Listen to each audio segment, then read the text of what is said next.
дело в свитере, испанец это. Ваш микрофон включен, учтите. Alors nous commençons doucement ce congrès et pour le construire, le former, l'inventer, le jouer Начинаем потихоньку наш au конгресс. fur et à mesure. И по мере того, как Genève, Женева c'est une ville manifestement internationale et intersectorielle. Cette fois, il y a une équipe suisse, une association suisse qui a co-organisé cette rencontre. Nous avons invité, pas de manière massive, mais toujours très doucement, les habitants de Genève, ceux qui sont intéressés à y participer. Voilà, nous sommes là pour la charte intellectuelle. Il y a des congressistes qui viennent de l'Amérique, de la Russie, de l'Algérie, d'Israël, de différents bords de l'Europe. Et pour la charte intellectuelle, la charte de la parole originaire. La charte de ceux qui s'inventent, de ceux qui se jouent, de ceux qui s'écrient, et notamment de ceux qui se qualifient. La charte de la qualité. La charte qui a comme critère le critère de la qualité. Léonard de Vinci, Nicolas Machiavel et Ludovic Arioste ont inauguré le dessin, et la trace, voilà même la charte, comme charte de la parole. Dessin comme mode de l'ouverture et mode du temps, du rythme. Alors, le seul critère qui peut nous conduire, c'est le critère de l'invention et de l'art, le seul qui peut assurer si la guerre est intellectuelle et artificielle et non pas une exception supposée et ultime, qui peut assurer par ce qui s'écrit de la parole la paix. Mais ça, nous allons au fur et à mesure spécifier ces thèmes que vous voyez énoncés dans le programme, et surtout la charte intellectuelle est écrite par chacun des participants. Ce n'est pas un manifeste idéologique, il n'y a pas d'idéologie du discours général, de discours comme cause qui puisse guider, maîtriser la parole. Voilà, alors peut-être nous sommes là pour une science de la parole, pour l'art, pour la logique de la parole, la particularité de la parole, l'idiome, et pour la structure de la parole. J'invite le père Bouza à venir ici à la table, comme je l'ai fait il y a une demi-heure.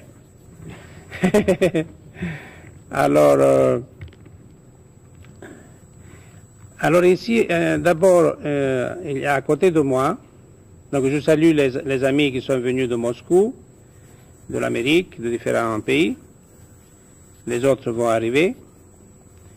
Et je remercie d'ores et déjà l'équipe suisse qui a co-organisé le congrès.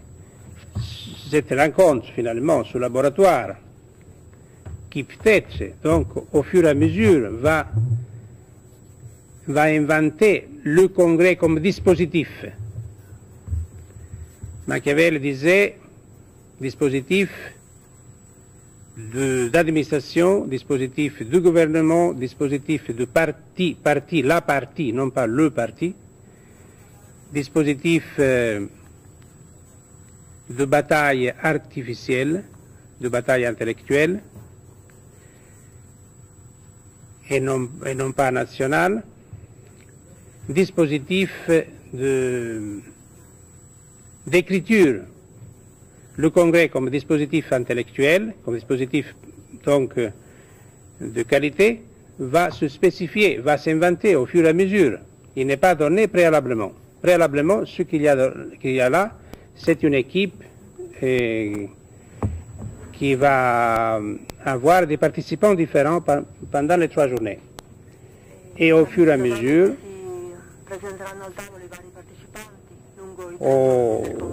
il y a donc cette tentation, donc cette hypothèse de congrès, cette hypothèse de dispositif intellectuel. Alors, à côté de moi, il y a donc justement Monsieur Yves Berthelot, qui travaille à l'ONU comme donc économiste, insigne, et comme parmi les plus importants aujourd'hui, non seulement en Europe, et il se trouve comme directeur, secrétaire du département de l'ONU concernant le développement économique de l'Europe, si j'ai bien compris. Et le secrétaire général va arriver aujourd'hui ici au palais de l'ONU. Alors, le palais de l'ONU est utilisé évidemment pour des rencontres d'ordre. Un palazzo usato per incontri d'ordine politico, per trattative di pace, che talvolta prendono risultati molto interessanti, a volte risultati che vengono rinviati. Questo palazzo è Nazioni Unite dell'Europa. Pour différentes rencontres de paix. Quindi Ginevra serve per questi incontri che chiamiamo di pace. La base della pace e della trasformazione è una base intellettuale, è la trasformazione culturale che precede la trasformazione economica e politica. Dove c'è un vuoto culturale non c'è trasformazione. Si possono fare le migliori riforme, ma non troveranno applicazione se la mentalità è à toute nouveauté, même d'ordre économique, même d'ordre politique. Anche a quelli d'ordine economico e politico. Je suis très content de passer d'abord Di passare la parola anzitutto au professeur Yves Berthelot al professore Yves Berthelot pour inaugurer aussi comme représentant de son département et à titre personnel et comme économiste sia come comme rappresentante intellectuel del suo dipartimento, sia a titolo personale, sia come au tout début de notre economista e collaboration intellettuale en différents pays, je lui passais donc la parole pour qu'il inaugure cette rencontre ici dans le siège de l'ONU, des Nations qui Unies. nella sede dell'ONU.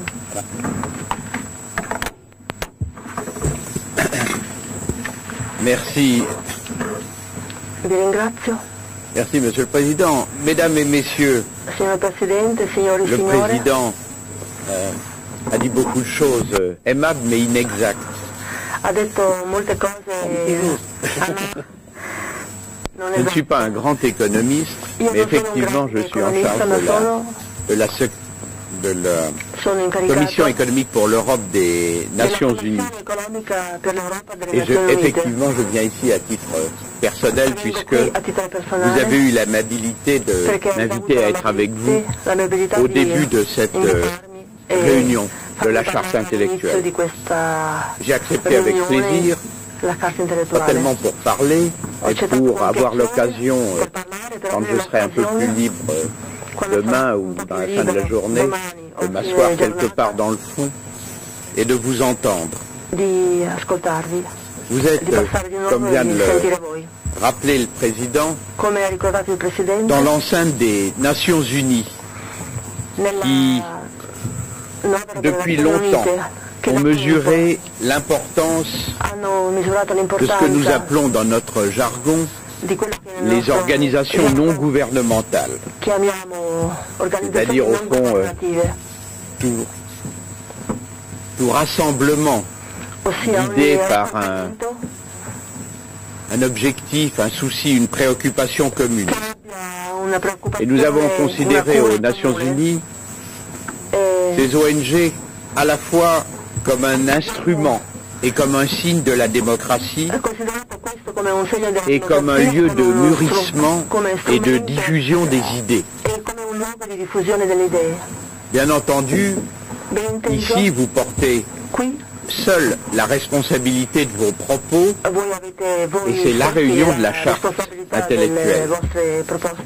Mais j'étais sûr et je suis sûr à regarder la liste des participants et de vos invités que vos échanges seront riches de la diversité des arts et des causes auxquelles vous avez consacré votre vie.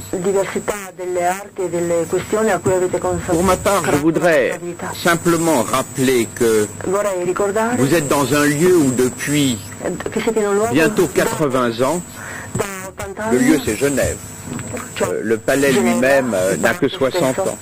À peu près. Vous êtes dans un lieu où donc depuis bientôt 80 ans, les pays du monde se retrouvent au sein de la Société des Nations, puis des Nations Unies, pour tenter de préserver ou de construire la paix, pour coopérer au développement de tous les peuples et pour faire reconnaître et respecter la dignité et les droits de l'homme, la dignité et le droit de chaque individu, homme, femme ou enfant. Il suffit de regarder le monde pour voir à la fois les progrès réalisés et les échecs subis.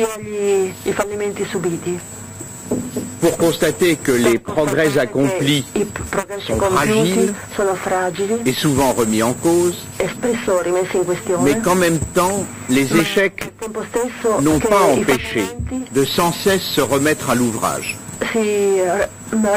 C'est la grandeur des Nations Unies que d'avoir des objectifs nobles et universels et de la persévérance. J'ai un représentant de l'Église à mes côtés, certainement il apprécie la vertu de persévérance. En une année où les échecs dans l'œuvre de paix et de respect des droits de l'homme semblent l'emporter sur les succès, il est utile de se rappeler cette vertu. Dans le domaine du développement, il y a, à mon avis, davantage matière à se réjouir. Des pays émergent du sous-développement, des pays progressent significativement dans le complexe passage de l'économie centralisée à l'économie de marché. Chaque jour, les règles du jeu des relations internationales s'affinent et apportent aux plus faibles des instruments pour résister à la loi du plus fort. Mais plus encore, dans le domaine des idées, qui est le vôtre, des progrès réels, me semble-t-il, se font. Dans le domaine de l'économie appliquée, pas théorique, dans le domaine de l'économie appliquée, j'en soulignerai deux pour cette année. Le premier est à mon avis la fin d'un faux débat. Il arrive qu'il y ait de faux débats. La première est la fin d'un faux débat sur les politiques à conduire pour passer de l'économie de marché à l'économie, non, de l'économie planifiée à l'économie de marché. Ce débat qui a beaucoup intéressé les gens dans les années 90-93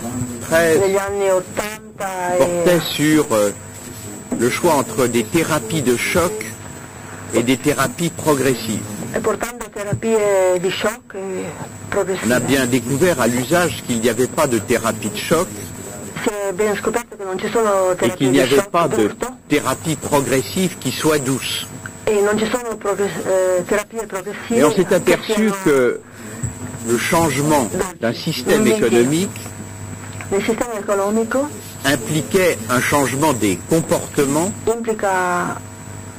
un changement des organisations institutionnelles et sociales, et que il n'était difficile de progresser durablement dans un secteur sans progrès simultané dans d'autres. Et donc, la réflexion s'oriente sur la bonne organisation dans le temps des réformes à faire. Quelles sont les réformes à faire dans le domaine de la gestion macroéconomique, des transformations structurelles, de la création des institutions et de l'éducation? Quelles sont celles qu'il faut faire d'abord? Quelles sont celles qu'il faut faire après? Et comment se relient-elles les unes aux autres? Vient d'être de passer d'une idée de slogan à une démarche complexe. C'est une première étape de l'effort intellectuel qui après visera à simplifier et trouver les grandes lignes. Deuxième domaine, celui du développement, proprement dit, en sens de l'on utilisait autrefois pour le développement du tiers-monde. Le développement assimilé longtemps à la simple croissance, éventuellement accompagné d'une certaine redistribution des revenus. Le développement tel qu'il est défini dans l'agenda pour le développement que le secrétaire général des Nations Unies vient de soumettre à l'Assemblée générale est défini maintenant comme la résultante de progrès simultanés dans 5 domaines interdépendants que sont la paix, la croissance économique, la justice sociale, le respect de l'environnement et la démocratie. Nulle composante n'est en soi suffisante et une régression dans l'une remet en cause les progrès accomplis dans les autres. Vous aurez sans doute à cœur d'ajouter une roue à ce char du développement qui en a déjà 5. L'épanouissement des cultures. Ce sera, je pense, l'objet de vos débats que je souhaite vivant et fructueux. Je vous remercie.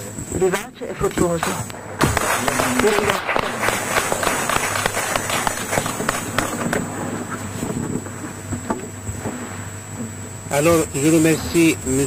Bertolon et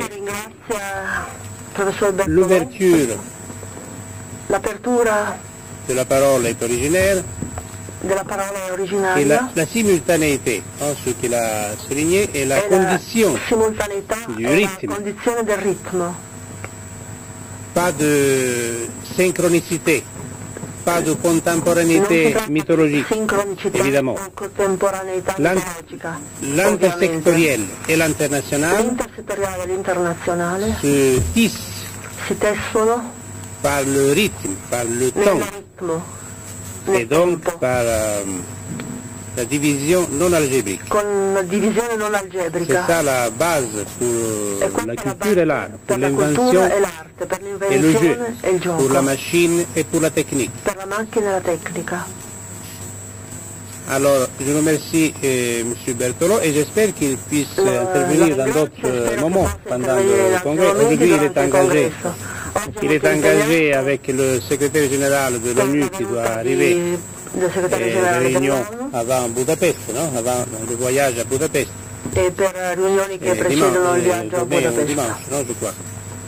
Dimanche. Voilà. Et... Merci. Laisse commencer.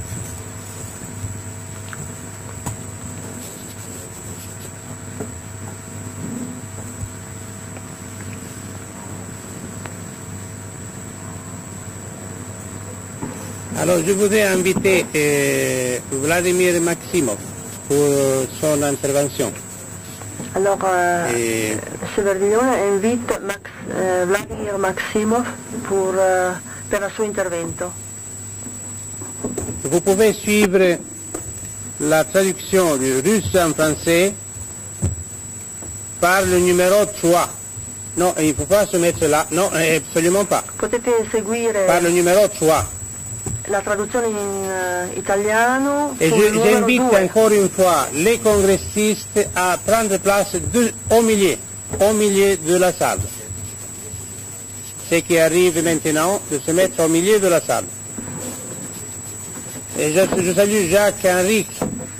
J'étais très inquiet de ne pas le voir, parce qu'il est là aujourd'hui. Il est là aujourd'hui, il n'est pas demain, c'est pourquoi je voulais l'inviter à venir ici tout de suite. E quindi è invitato pour intervenir aujourd'hui. Per intervenire oggi stesso. Alors, je voulais inviter à vous installer au milieu de la salle. Au milieu de la salle, parce que là, les appareils ne marchent pas. Sono invitati a les appareils ne marchent qu'au milieu de la salle. A sedersi al centro della sala. I congressisti sono invitati ad avanzare a sedersi nel centro della sala. Porte premium.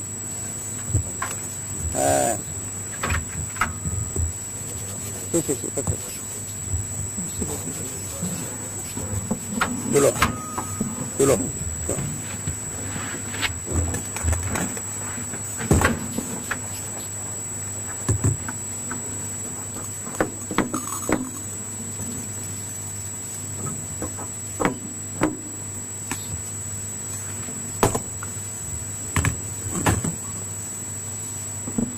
Au milieu de la salle.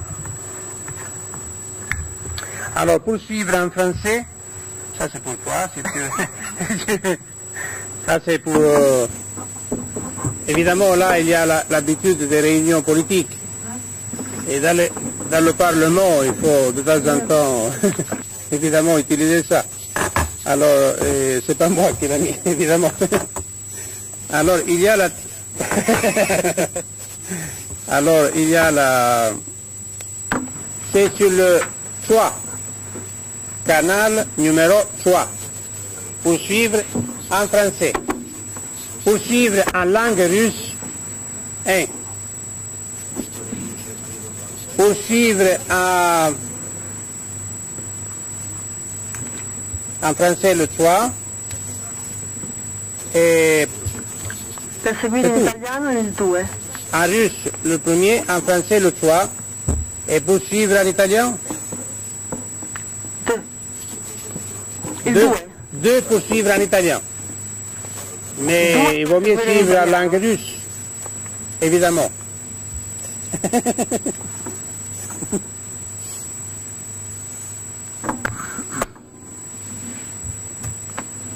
Alors, Vladimir Maximov a, depuis longtemps, il a participé a nos débats. Maximov ha partecipato al nostro dibattito da tempo. En Italie, en France, in Italia, et dans d'autres pays. In altri paesi. Et aussi donc à Saint-Pétersbourg. A San Pietroburgo. Lorsque nous avons tenu notre congrès au palais d'Autorité. Quando abbiamo là tenuto il nostro congresso. Nous avons édité en Italie la plupart de ses livres. Abbiamo pubblicato in Italia la maggior parte dei suoi libri. Nous sommes fiers de ce travail de traduction. E siamo fieri di questo lavoro di traduzione et delle sue aussi opere. de le poursuivre par d'autres traductions, par d'autres livres. E anche di Il vient de terminer encore un roman et nous sommes très contents de le traduire parce que lui, e tradurremo il prossimo romanzo. Il avait dit il y a 2 ans qu'il n'aurait plus écrit. Perché ha detto che da 2 anni non ha scritto. Et j'avais fait un pari avec lui una scommessa con lui qu'il aurait absolument écrit, qu'il fallait che écrire. avrebbe scritto di nuovo, che occorreva scrivere. Ici, la charte intellectuelle, elle est notamment la charte de l'écriture. Qui la carta intellettuale è in particolare la carta della Voilà, scrittura. je lui passe la parole. Знаете, Семен Делюни говорил, что я участвовал почти во всех конференциях фонда. И, как правило, в общем, выступал довольно коротко. На этот раз, к сожалению, вы меня извините. Извините, я займу вашего времени около получаса. Но это для меня необходимо, если вас это не утомит. Я посвятил свое выступление судьбе русской интеллигенции. Я так и назвал это выступление «Сдача и гибель русской интеллигенции».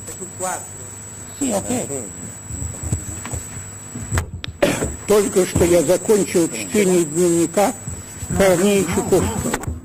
Записи охватывают период с 1993 по 1969 год. Потрясающий человеческий и литературный документ. В высшей степени поучительное свидетельство как для современников, так и для потомков. Книга предельно честная и абсолютно беспощадная, прежде всего по отношению к самому себе. Наверное, легче всего было бы составителям приспособить эту публикацию, так сказать, к веяниям времени, представить автора задним бескомпромиссным и последовательным борцом с тоталитарной диктатурой, безупречным. Oui. Est-ce que vous avez le texte? Oui, d'accord. Mais alors, traduction un peu plus doucement, mais je supplie la traductrice de faire sto aspettando la un linea. effort. Alors, il va lire plus doucement. Plus doucement.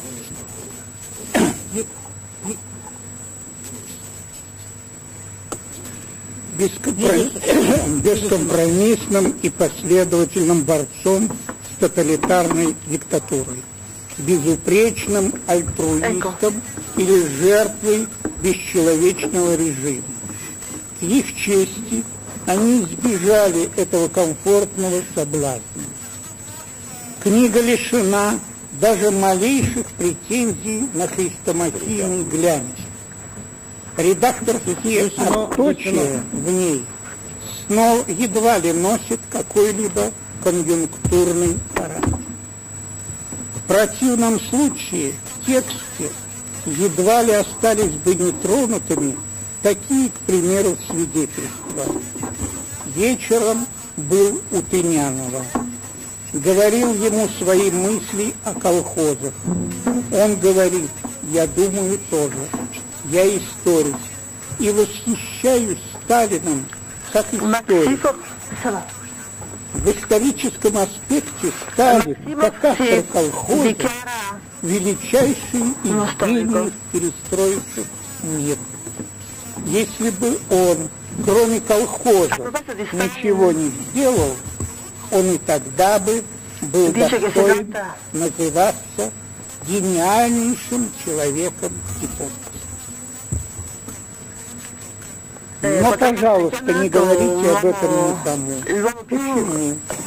Да вы знаете, сколько прохвостов хвалит его теперь для самозащиты. Что если мы слишком громко начнем восхвалять его, и нас причислит той же бессовестной группе. Вообще он очень предан советской власти, то есть Тынян. Но из какого-то чувства уважения к ней не хочет афишировать свою Максимов parla con molta ironia e sottigliezza. На съезде сидел в шестом или седьмом ряду. Оглянулся Борис Пастернак. Я пошел к нему, взял его в передние ряды. Рядом со мной было свободное место. Вдруг появляется Каганович, Ворошилов, Андреев, Жданов и Сталин. Что сделал из зала? А он стоял немного утомленный, задумчивый и величавый. Чувствовалась огромная привычка к власти, сила и в то же время Я оглянулся. У всех были влюбленные, нежные, одухотворенные и смеющиеся. Un volto ammirativo e tenero verso Boris Pasternak. Видеть его, просто видеть, для всех нас было счастье. Ему все время обращалась с какими-то разговорами Демченко. И мы все ревновали, завидовали, счастливые. Каждый его жест воспринимали с благоговением. Никогда я даже не считал себя Ogni gesto era preso con grande felicità da tutti. Когда ему аплодировали, он вынул часы серебряные и показал аудиторию с прелестной улыбкой. Все мы так и зашептали. Часы. Он показал часы. И потом, расходясь, уже возле вешала, вновь вспоминали об этих часах. Пастернак шептал мне все время о нем восторженные слова, а я ему. И оба мы в один голос сказали: ах, это Демченко, заслоняет его на меня. Домой мы шли с Пастернаком, и оба упивались нашим. Sono tornato a casa con Pasternak Заметьте, e abbiamo tutti goduto di questa nostra grande gioia. Pour la traduction, ça va très bien. Vous pouvez poursuivre. C'est parfait. C'est parfait, c'est parfait. Mais je vais... Ok. Oui, oui. Doucement. Doucement vous et doucement le repère. La traduttrice Oui. da russo a francese chiede che l'autore parli più lentamente e anche l'italiano risente di questa duplice traduzione. Quindi voglio testimoniare questa attesa. Иудейского страха ради, а наедине, между собой, телеем, полнейшим самоумилением. Согласитесь, Evidentemente si tratta di un testo assai difficile. Характер их тогдашних взаимоотношений не было и не могло быть никаких лукавых соображений, чтобы обманывать друг друга или обоюдно тешить себя иллюзиями во имя элементарного самосохранения. Убежден, они были абсолютно искренни в всех своих трагических заблуждениях. К сожалению, очарование тотальной власти, политической силы, мощью тирании всегда было свойственно российской, впрочем, не только российской интеллигенции. L'amministrazione del potere è un dato costante del Пагубное carattere очарование russo. тяготеет над нею на всем протяжении ее истории. Вспомните хотя бы Платона, Lo si nota lungo tutta la storia Мора, Гегеля, russa. Давида, Паунда, Гамсуна, Селина, Ed Сартра и еще nella storia europea многих. fino a Да, Cellini e Sartre разумеется, e как molti правило, altri. интеллигенция сама дорого платила за этот роковой. L'intelligenza ha pagato molto caro questo atteggiamento, questo errore Еще fatale. дороже платили за него миллионы и миллионы. тех безымянных, кого она при этом соблазнила. Так что ее расплата за грехи чаще всего оказывалась далеко не эквивалентной содеянному. В качестве наглядного примера позволяю себе привести лишь несколько образчиков такого самоочарования из новейшей нашей истории. Начнем со словословий по адресу Кириенко. Когда, цитирую, когда крик вашей наболевшей скорбной души призывает взбушевавшиеся страсти к высшей духовной дисциплине, той прекрасной свободе, которая вместе с даром широких прав предъявляет и требования тяжелой ответственности, тогда в вашем лице перед нами воплощается идеал свободного гражданина, какого душа человечества лелеет на протяжении веков, а поэты и художники мира передают из поколения в поколение. Тогда мы переживаем то высокое счастье, в котором сливается воедино гражданин и художник. Хотите познакомиться с автором? Пожалуйста. Владимир Немирович Данченко. Первые параграфы данной статьи имеют теперь прямое отношение к председателю телекомпании Останкина Александру Яковлеву. Но это, судя по всему, интересует самого Яковлева менее всего. Угождая могущественным хозяевам, он ищет мальчика друзья и находит его. Certamente c'è sempre questa ricerca della vittima довольно nel popolo russo e questa volta la vittima viene trovata Слово nel popolo russo. сказано, La vittima è il popolo цель russo. поставлена, остальное приложится само собой. И прикладывает. Una volta definito tutto questo, Русских правит и le cose verranno преследует da в sé. Прибалтике и Средней Азии.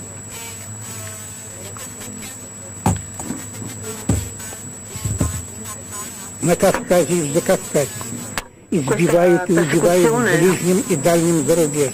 Dei russi Так называемые демократические средства массовой dichiara информации apertamente questa вместе со intenzione своими западными единомышленниками слаженным хором подводят теоретический базис media под окончательное решение русского вопроса.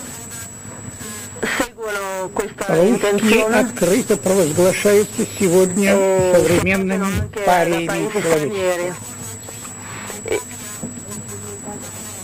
Не верите? В таком Risultano случае oggi pari a приведу набор публичных откровений нашей большой демократки Валерии io Новодворской, vi posso dare citazioni последовательной pubbliche единомышленницы господина Яковлева, che fanno i seguaci di Яковлев, регулярно озвучивающие che si его sentono идеи spesso на alla televisione e si leggono nei giornali. Цитирую, я вас прошу это запомнить. Я Это читаю. говорит демократ.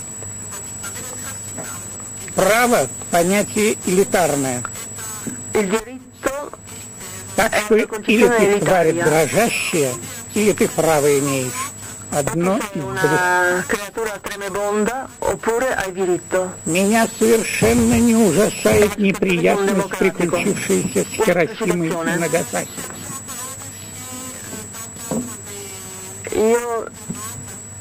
Io sento cose И не надо spiacevoli про совесть. Нет у человека никакой di совести. Hiroshima e Nagasaki. У отдельных продвинутых экземпляров есть, Un'altra. а у большинства Si нет. parla di coscienza morale, ma nell'uomo non c'è coscienza morale. Ci sono esempi В следующий isolati, раз ma мне будет nella все равно, parte non ce ne сколько sono. снарядов Questa придется citazione. в Бендерах на 1 Демократии. квадратный километр. И еще одно. Почему это в Америке индейцы не заявляют о своем суверенитете?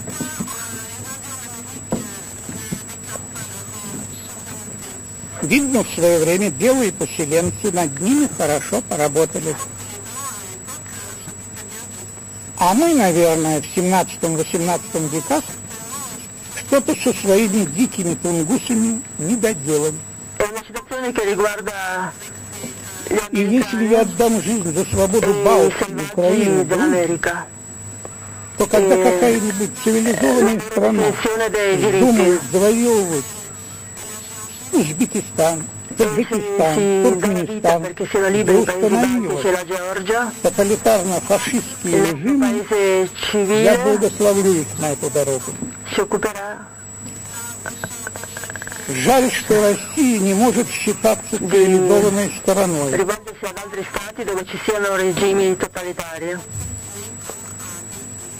Трем вышеупомянутым государствам на роду написано быть колониями, ибо они не воспользовались во благо дарованной нами свободы. Хорошо бы Англия ими поживила. Апартеид – нормальная вещь. Апартеид – это правда, а какие-то всеобщие права человека – ложь. Русские в Эстонии и Латвии доказали своим нытьем, своей лингвистической бездарностью, своей тягой назад в СССР, своим пристрастием к красным флагам, что их нельзя с правами пускать в европейскую цивилизацию. Их положили у параши и правильно сделали. Я лично правами человека накушалась досыта.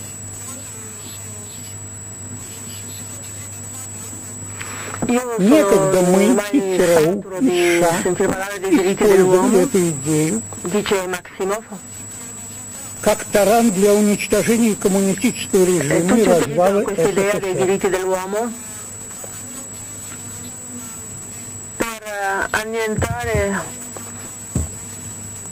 Эта идея отслужила свое, и хватит врать про права человека и про правозащитников.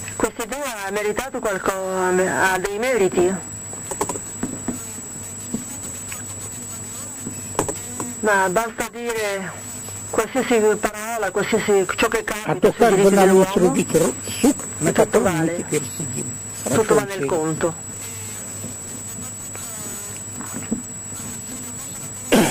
Капитализм дает права с большим разбором, и далеко не все. Права на социализм в продаже нет. Заметьте, большинство цивилизованных стран у власти стоят социалисты. Гражданские права существуют для людей просвещенных, сытых, благовоспитанных и уравновешенных.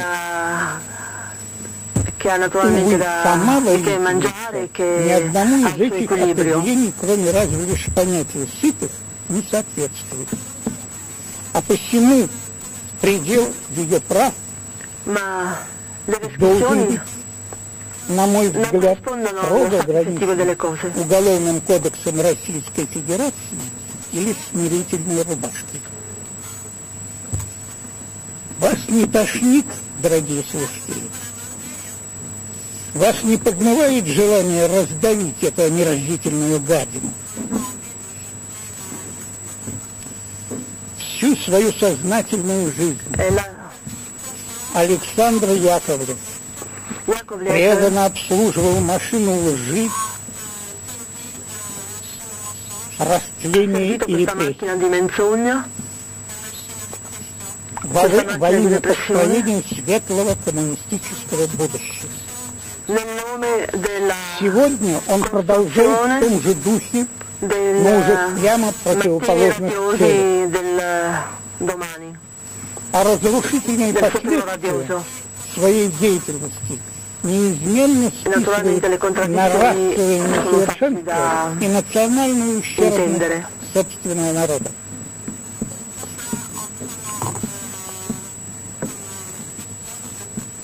Vittima risulta sempre il popolo.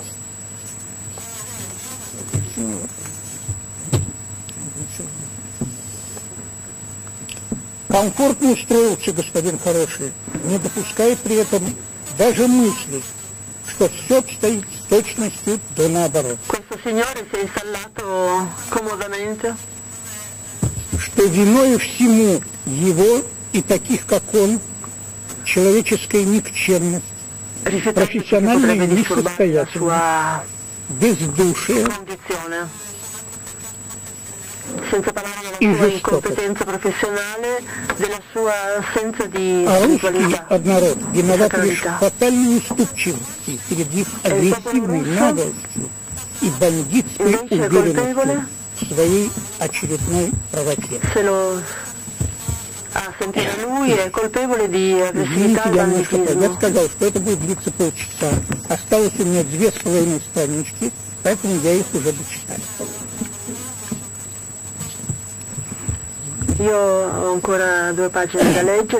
Причем их дремучее невежество, как ни странно, только помогает этим интеллектуальным выродкам оболванивать общество.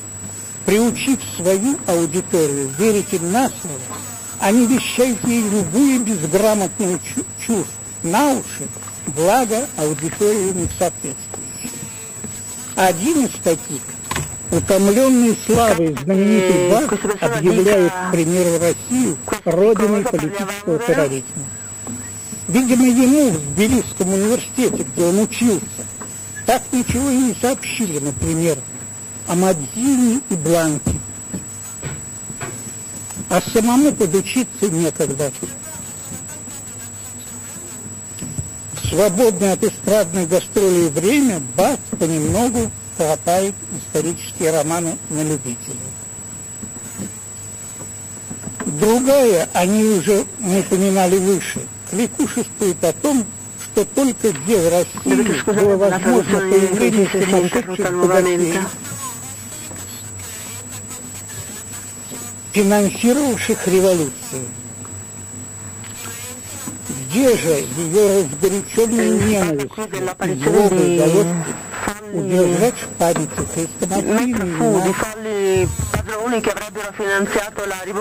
хотя бы богача Фурье или фабриканта Энгельса, или в новейшей истории миллиардера Фильтринелли и Хаммера, который подарил Компартии здание ее Центрального комитета. Третий, вещающий нынче на свободе банальной пошлости о прелестях рыночной экономики, с видом большого знатока утверждает, будто в издательском мире Запада существует негласный договор не мешать, не помещать проектов переустройства общества на особо благородных началах.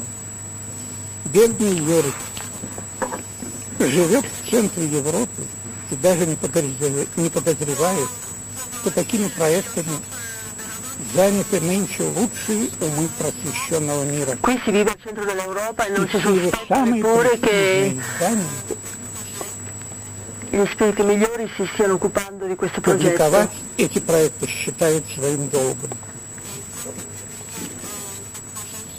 Было бы написано на достаточно квалифицированном уровне. Я сам грешным делом напечатал один такой проект, причем сразу в двух изданиях, итальянском журнале и немецком «Die Welt». Заканчиваю. Только поди, переуведи наших прогрессивных вселен, они ведь, как известно, давно все науки предпочли. Чего ж после этого удивляться убогой серости нашей либеральной интеллигенции? Тем не менее, они продолжают тешить себя надеждой, будто и на этот раз им все благополучно сойдет с рук.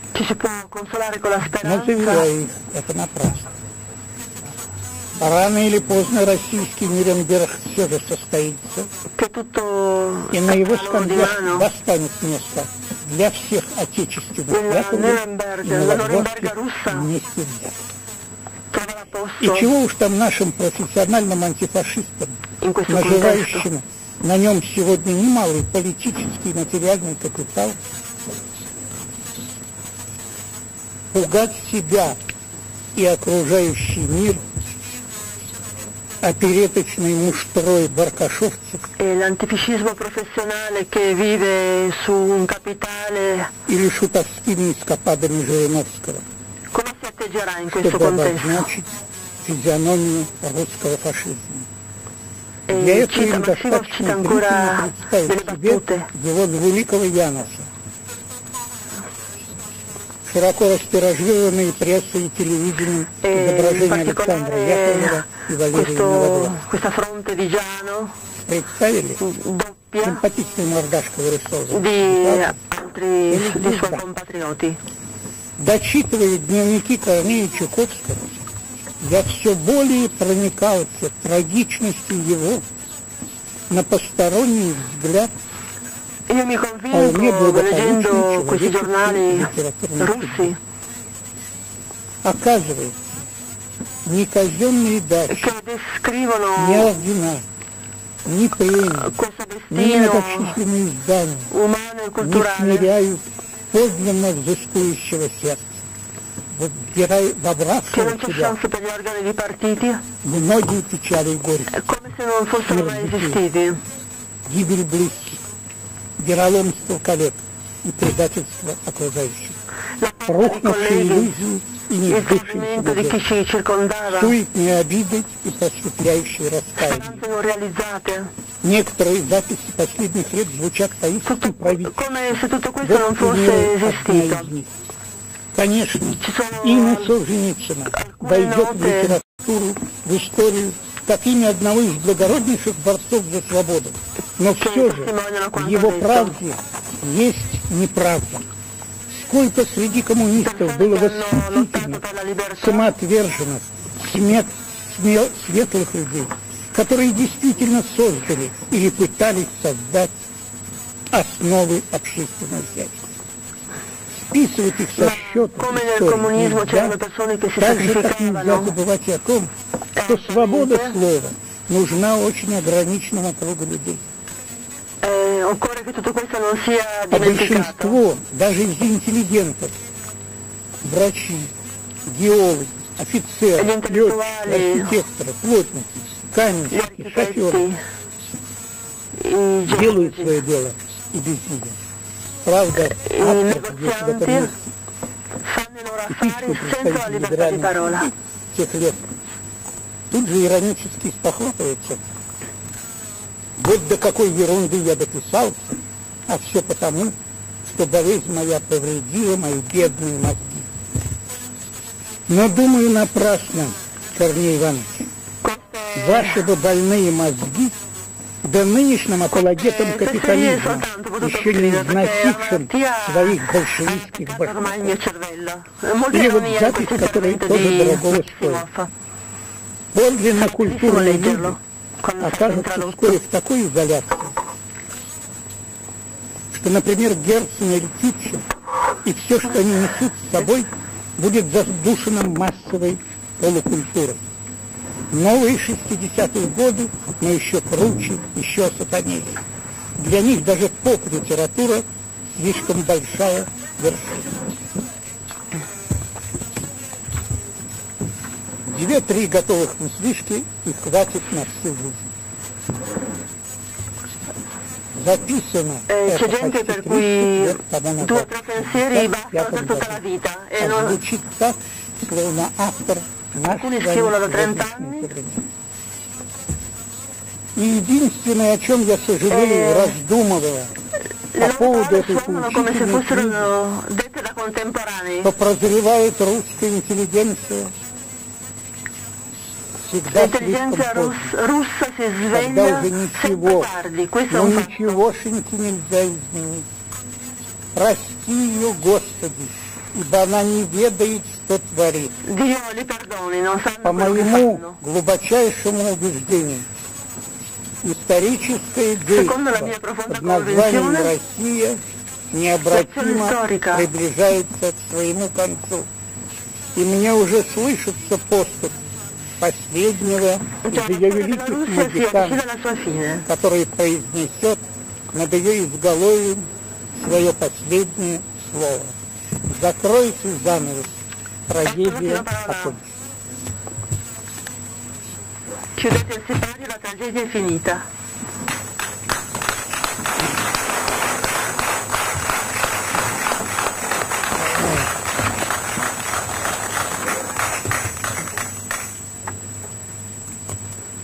Alors, la tragédie comme visage du pouvoir. La tragedia come volto del potere.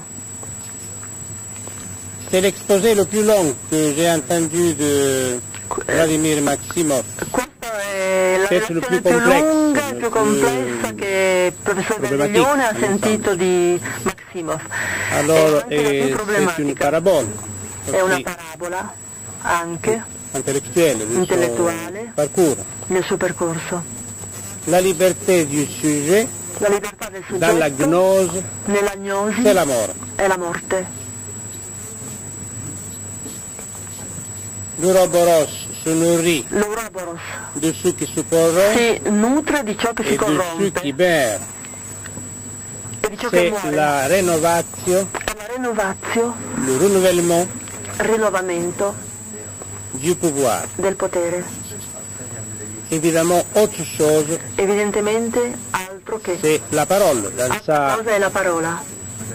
son ouverture, Altro è la parola nella Nel sua suo idioma, apertura, nella nel sua suo idioma, particolarità. nella sua particolarità,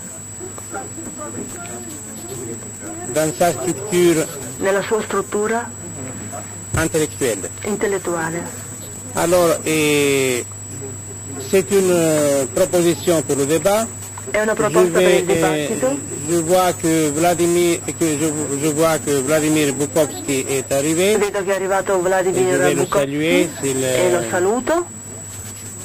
Et je ne fais pas l'intervention tout de suite peut-être de Vladimir Bukovsky, mais s'il le souhaite, oui. Je voudrais faire Io non précéder, farei subito la no, reazione di Bukovsky, a meno che précéder lo l'intervention voglia. de Vladimir Bukovsky par l'intervention de Farò precedere- Jacques Henrique, mais j'invite déjà Vladimir Bukovsky à venir ici, s'il est... Voilà. L'intervento di Bukovsky da quello di Jacques Henrique. Alors, Jacques Henrique Jacques Henrique est écrivain, è scrittore, romancier. romanziere, Il s'occupe si occupa donc comme inspirateur come ispiratore, et, si occupa come ispiratore, disons, autore comme inspirateur de la revue della et se rivista l'occupe aussi de l'aspect rédactionnel certaines fois, e anche per et l'aspetto de la redazionale confection elle-même, non? De la revue della Art rivista Presse. Art Press. Évidemment, il a fait partie de l'équipe telle qu'elle Ha fatto parte dell'equipe tel quel pendant son histoire. Et durante la sua aujourd'hui, storia. il a été aussi donc, membre fondateur de la règle du jeu. È anche Avec membro Bernard fondatore Lévy. della regola du jeu, della regola del gioco con Bernard E- Lévy. Il y a un livre qui va apparaître en Italie prochainement qui s'appelle La peinture et le mal. Che uscirà tra poco. Il y a un La pittura roman del male. en France qui récemment qui C'è un est paru recente romanzo uscito in Francia et qui a produit scandale, e che ha curieusement par prodotto la couverture, scandalo par l'illustration qu'il y avait sur la couverture. per l'illustrazione che c'era sulla copertina. Et tandis que l'attention pouvait plutôt viser sur le Mentre roman lui-même. l'attenzione Mais poteva c'est vedere ce sul qui va romanzo, se produire. ma spesso Nous le capita souhaitons così. par des vrais lecteurs. I veri lettori leggono il Alors, romanzo, non soltanto guardano la copertina. nous allons lancer de la meilleure façon son livre en Italie, La peinture et le mal. Maintenant, je vous Noi remercie pour lanceremo la être pittura del venu male ici in à Italia nel modo ce congrès. migliore. Lo ringraziamo di essere venuto al congresso. Demain, après-demain, il ne sera pas là parce qu'il il y a une réunion à Deve Paris andare a una riunione Art Press, di Art Press e dovrà essere a Parigi. célébration, non? Sorte de Una célébration riunione celebrativa de la revue dirigée par Catherine Millet, qui cette année s'occupe aussi de la biennale d'art à Venise. Alors, voilà, je lui passe la parole. Et il y a toujours le problème de la traduction. J'espère que ce ne soit pas un problème. On va essayer de procéder doucement. Évidemment, il faut faire un effort professionnel pour assurer au fur et à mesure, avec constance, avec résistance évidemment, la traduction. Et évidemment, je suis sûr qu'à la fin du congrès, nous allons remercier les traducteurs. Mais il faut faire un effort, c'est sûr. Alors voilà, je passe la parole à Jacques-Éric. Si. Armando Verdiglione a parlé d'un livre paru en 1983 en France et qui va être traduit en Allemagne. Donc je vais en dire quelques mots. Il a évoqué aussi le roman que j'ai fait paraître en mars dernier qui a provoqué effectivement un petit scandale. Je vais également en parler, je vais essayer de lier d'ailleurs les deux choses. Le titre de mon intervention était donc la peinture et le mal. Je pourrais peut-être changer ce titre en lui donnant à cette intervention pour titre Au secours Voltaire. Vous savez qu'en France en ce moment, c'est une expression qui revient souvent. Je suis passé tout à l'heure lentement ici sur un petit chemin ou une route qui s'appelle la route de Ferney, ça m'a beaucoup ému, et donc qui va être un petit peu question aussi de Voltaire. Alors donc dans le programme de ce colloque, qui a pour thème la charte intellectuelle, le titre La peinture et le mal faisait référence déjà à ce livre paru il y a plus de 10 ans. Il s'agit, ce livre La peinture et le mal, d'un essai, ça n'est pas un roman, et le titre de cet essai faisait référence de façon explicite à Georges Bataille et à son essai qui s'appelait donc la littérature et le mal. Et donc mon essai annonçait une réflexion, une analyse qui avait pour objet, comme le titre l'indique, la peinture en général, mais plus singulièrement quelques artistes singuliers dont l'œuvre me semblait avoir joué un rôle majeur dans l'histoire de l'art. Il était question notamment dans cet essai aussi bien de peintres comme Masaccio, Titien, Tintoret, Watteau, Poussin, Greco, Goya, que de peintres plus contemporains comme Pollock, de Kooning, Duchamp ou Mondrian. Seulement il s'agissait pour moi, avec ce livre, non pas d'écrire une énième monographie sur tous ces peintres célèbres, mais de soumettre cet objet qu'est la peinture, et particulièrement les œuvres singulières dont je parlais à l'instant, à une sorte de radiographie. Il existe une sorte de pile atomique à très forte énergie radioactive qui est enfouie dans les profondeurs de notre culture gréco-judéo-chrétienne qui, selon moi, permet d'éclairer et de lire ensemble tout l'ensemble de cette culture. Encore faut-il bien sûr connaître l'existence de cette pile et savoir la faire fonctionner. Cette pile à rayonnement puissant, c'est, comment appeler ça, la notion ou le concept, ou la catégorie du mal.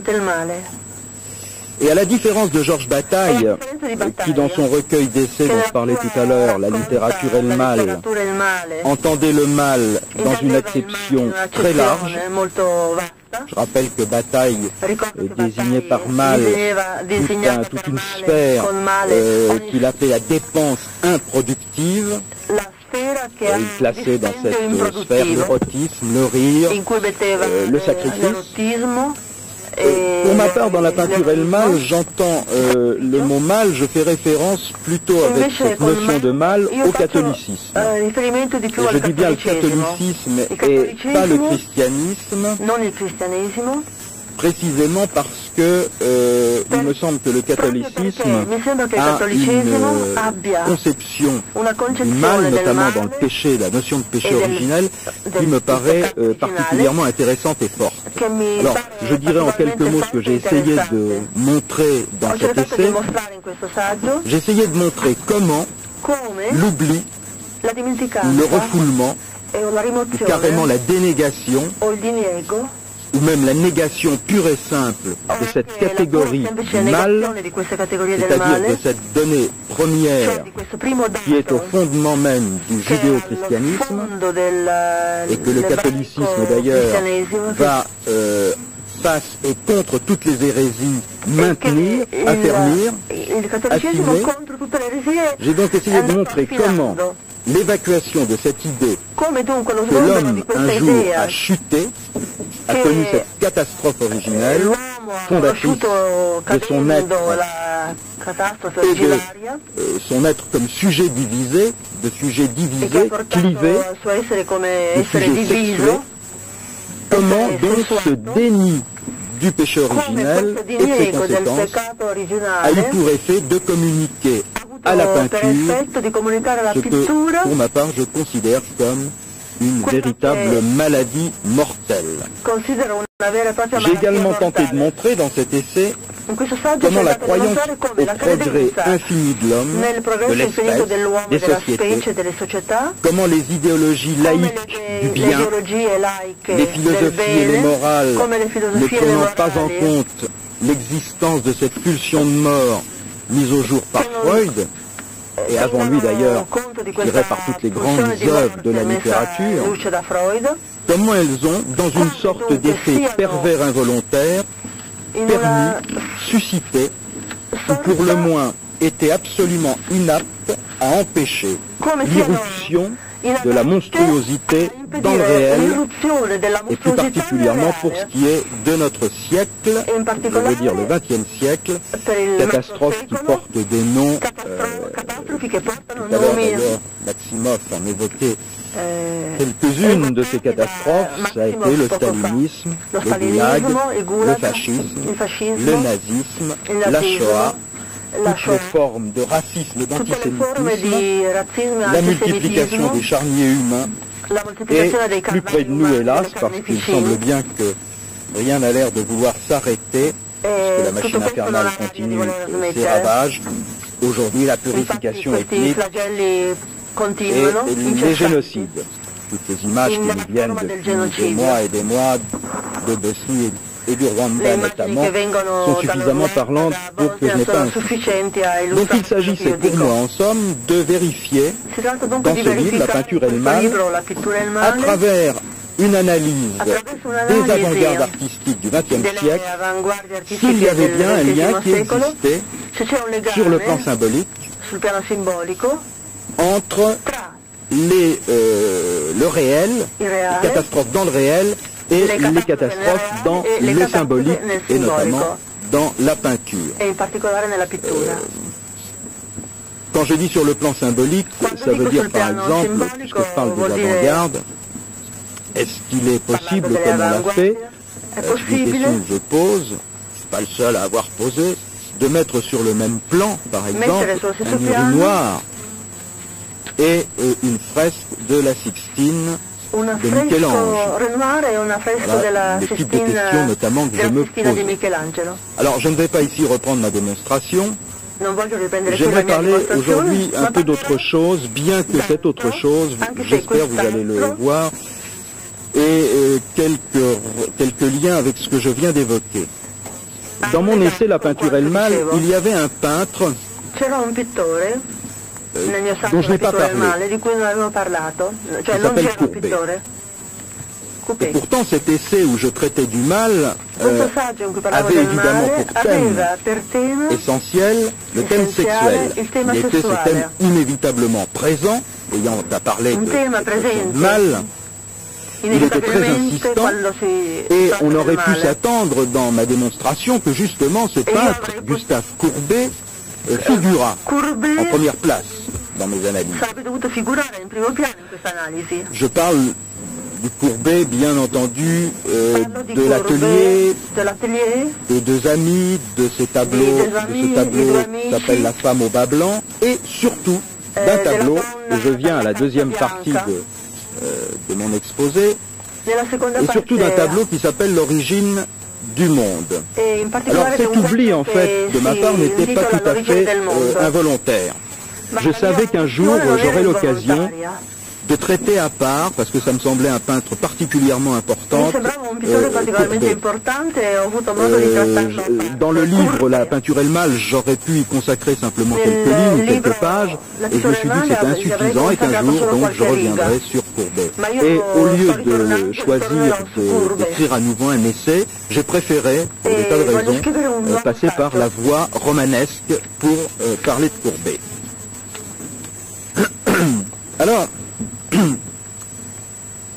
ce livre, je crois que d'ailleurs il doit se trouver sur la table là, donc tout à l'heure quand je vais évoquer la couverture de ce livre, vous pourrez vérifier un petit peu de visu. Voilà. Donc ce livre s'appelait Adoration perpétuelle. Alors je voudrais, ça m'intéresse beaucoup de raconter cette histoire à Genève, pour les raisons que je suggérais tout à l'heure. C'est amusant que j'ai évoqué même mes petites mésaventures à cause de ce roman et notamment de sa couverture. Mais je crois être en faisant ici dans l'esprit de ce congrès, puisqu'il doit être quand même souvent rapport, il doit être souvent en question du rapport que les intellectuels entretiennent avec la société et en particulier avec le juridique, avec la loi. Je rappelle donc que c'est à Genève qu'un certain Voltaire, qui avait eu quelques ennuis plus graves que les miens, je vous rassure, avec l'État français, avec la royauté française, et c'est donc à Genève qu'il était venu se réfugier. Alors, grand bien me fasse, j'espère ne pas avoir les mêmes ennuis que Voltaire, je ne crois pas, je ne suis pas en exil ici, je vis très librement. J'espère donc ne pas avoir à pâtir des mêmes aventures, mes aventures de Voltaire. Mais même si ma petite histoire est moins grave, elle est quand même significative d'un certain climat intellectuel, moral, politique